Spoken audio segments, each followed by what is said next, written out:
European expenditure is coming on top of national expenditure. We shouldn't place too much exaggerated expectations with the community budget.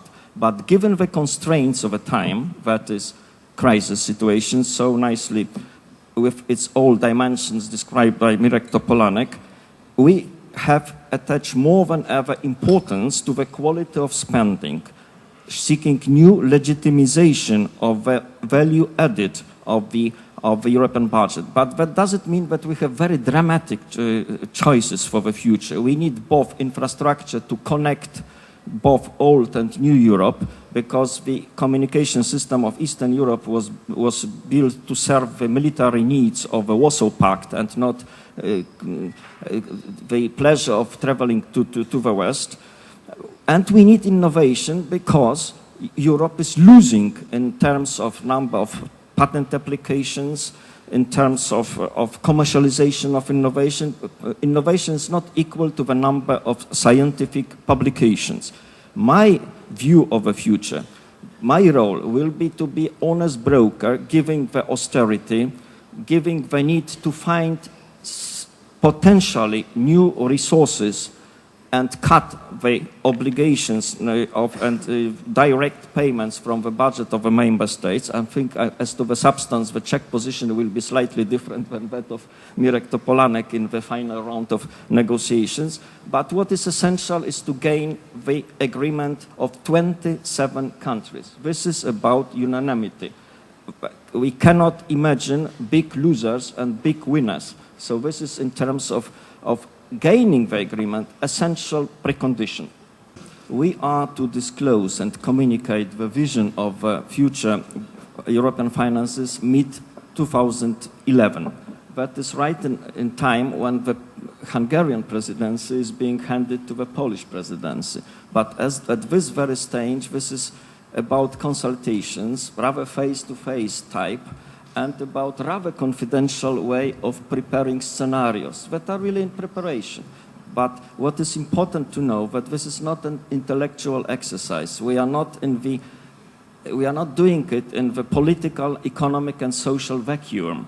We have to take into account, number one, the context of austerity, constraints that are imposing clear limits on the future volume of a budget, but also take into account the potential intergovernmental lobbies. And just a small illustration. This is about common agricultural policy. You should know that the beginning of the European budget was about agricultural spending. This was 80% of the budget in the 80s. But now, this is out of fashion.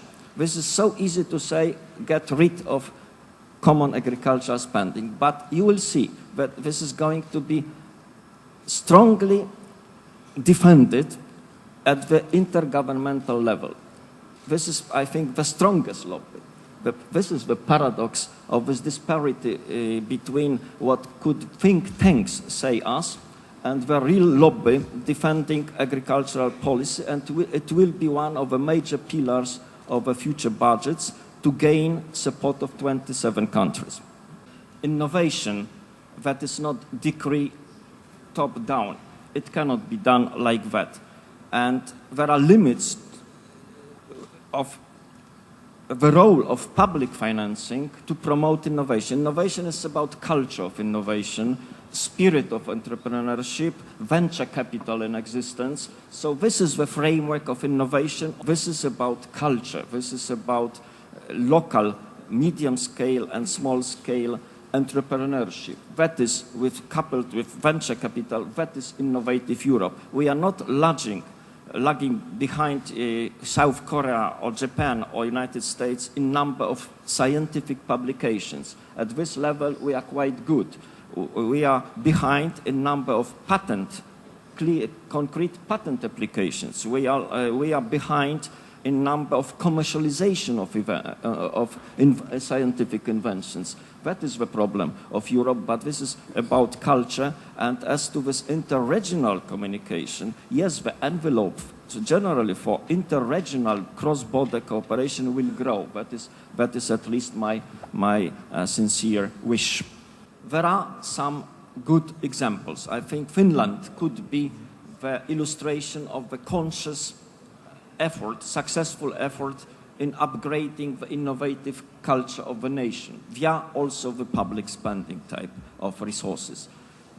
But generally there are limits. This is really about risk-taking culture, entrepreneurship culture, and that type of financial resources that could be channeled into the risky, innovative projects. This is really not about treaties, parliamentary resolutions, and the European decision-making.